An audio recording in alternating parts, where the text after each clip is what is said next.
naniniwala pa ba kayo sa ombudsman? I mean, especially the Revillas? Kayo mga Revilla, naniniwala pa ba kayo dyan sa mga Rimulya? Sus Mariosep, ako ang paniwala ko at ang aking teorya, sa halip na ikaw ay makabawi, ibabaon ka ng husto ng mga Rimulya para hindi pamarisan ika at ipakita sa mga Kabitenyo na Rimulya pa rin ang may kapangyarihan. Kala nila yon. Lalo ngayon, nagbabalak kumandidato uli bilang gobernador si John Vic Rimulya.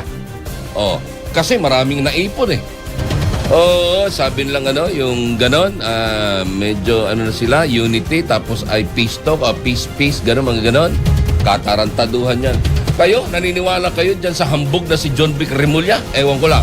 Sabi nga natin, dapat ang ombudsman ay walang bahid politika. Pero politiko yung mga yan eh. Doon sa institusyon, palagay ko dapat lang tayong maniwala sa institusyon. Unfortunately, nagiging ang sitwasyon natin is yung mga nasa institusyon, hindi kapanipaniwala eh. Diretso tayo sa ating mga umabanteng balita. Pinagbigyan ng Sandigang Bayan ang hirit ni Ramon Bong Revilla Jr. na magsagawa ng muling investigasyon ang Office of the Ombudsman kaugnay ng kinakaharap nilang kasong malversation. Sa inilabas na desisyon ng korte, pinayagan ng mga maestrado ang mosyon para sa leave of court na inihain ng kampo ng dating senador. Gayon din ang dating opisyal ng DPWH na si Juanito Mendoza. Dahil dito, inaatasan ng korte ang ombudsman na magsagawa ng panibagong investigasyon sa kasong malversation ay sinampan laban kay Revilla. Ayon kay Attorney Francesca Senya, tagapagsalita ni Revilla, hindi nabigyan ng pagkakataon ng kanilang kliyente na tumugon sa kaso kaya't naghain sila ng naturang mosyon. Binibigyan naman ng ombudsman ng 60 araw upang maglabas ng ruling sa motion for reconsideration to investigation.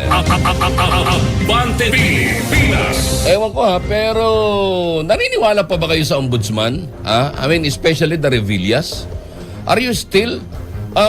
Doon sa institusyon, palagay ko dapat lang tayong maniwala sa institusyon. Unfortunately, nagiging ang sitwasyon natin is yung mga nasa institusyon, hindi kapanipaniwala eh.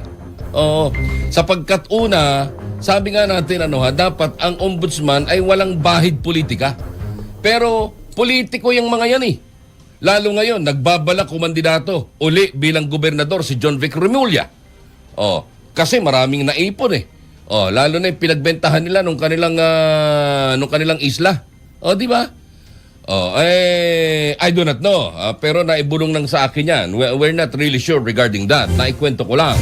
But the thing is, kayo mga Revilla, naniniwala pa ba kayo dyan sa mga Rimulya? Sus Mariosep, ako ang paniwala ko at ang aking teorya, sa halip na ikaw ay makabawi, ibabaon ka ng husto ng mga Rimulya para hindi pamarisan ika at ipakita sa mga Kabitenyo na Rimulya pa rin ang may kapangyarihan. Kala nila yon. Kaya lahat ng bagay ay gagawin nila kontra sa kanilang mga kalaban. Sabi nilang yung ganon, medyo na sila, unity, tapos ay peace talk, peace, ganon, mga ganon. Katarantaduhan yan. Kayo, naniniwala kayo dyan sa hambog na si John Vic Rimulya? Ewan ko lang. Unyon ng TNVS Riders umalma sa pag-aaral na inilabas ng International Labor Organization o ILO. Mabante sa balita si Abante reporter Lian Bostillos. Abante Radyo Live Report. Good morning, Lian. Ano yung pag-alma-alma na yan? Good morning, Kuya Ronnie. Pumalag ang National Union of Food Delivery Riders o Riders Sentro sa isang kamakailang pag-aaral ng International Labor Organization na nagsasaad umanong way above the minimum wage ang kinikita ng mga delivery riders sa Pilipinas. Ayon sa grupo, hindi umano sumasalamin sa aktual na kalagayan ng mga rider ang nasabing pag-aaral, lalo na kung isasaalang-alang ang mahabang oras ng biyahe, gastos sa gasolina, maintenance ng motor at kawalan ng mga benepisyo. Hinihikayat naman ng Union, ang ILO at ang pamahalaan na muling suriin ang mga datos at makipagdialogo sa mga rider.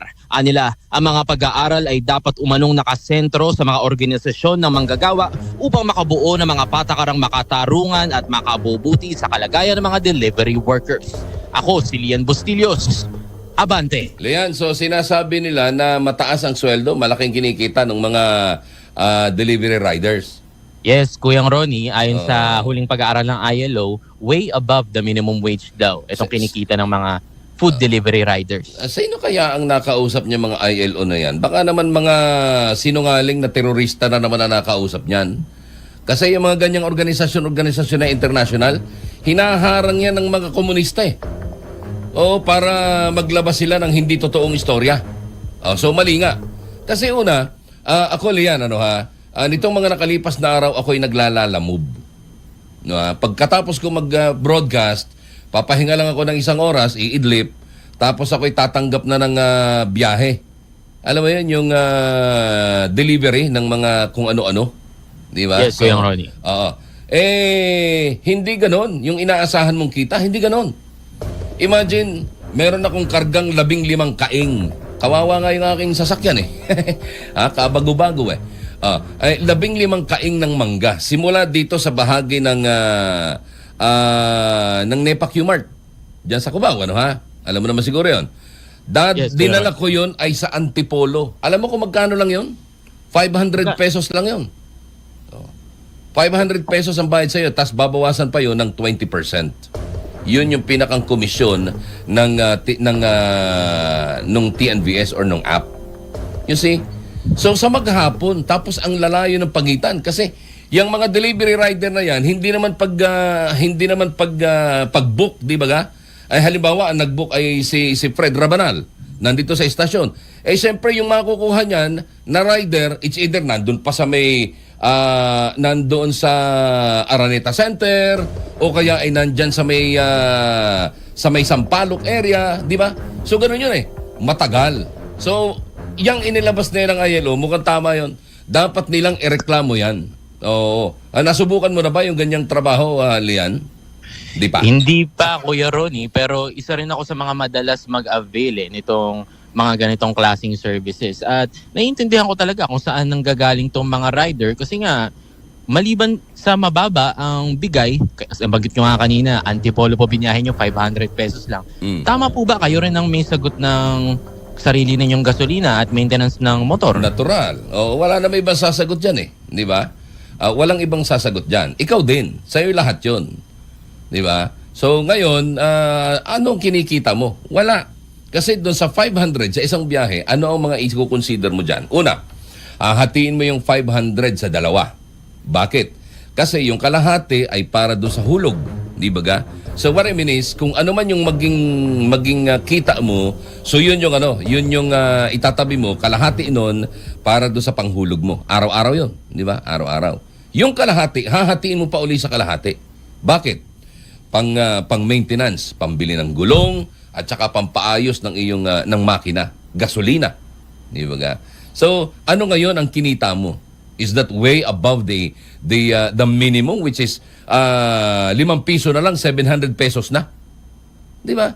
Hindi pa nga umabot ng 700 eh. At paano mo kikitain yan? Hindi ganun kahirap. Hindi ganun kadali. Kasi sa rider, ang bayad dyan ay 45 pesos, 50 pesos, di ba? Ang isang order.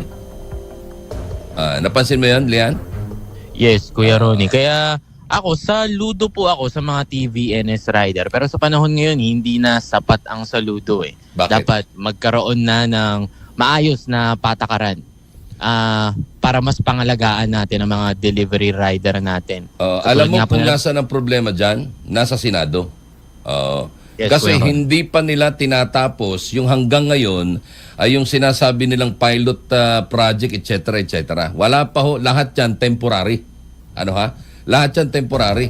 Kasi ang inaatupag ng ating Senado ay politika, impeachment, pagtatakip, di ba? Sa halip na trabahuhin ang kalalagayan nitong ating mga nagtatrabaho. Maraming salamat, Lian, and good morning. Magandang umaga dyan, Kuya Ronnie. Ako si Lian Bustillos. Abante! Abante Pilipinas! Thank you, Lian Bustillos.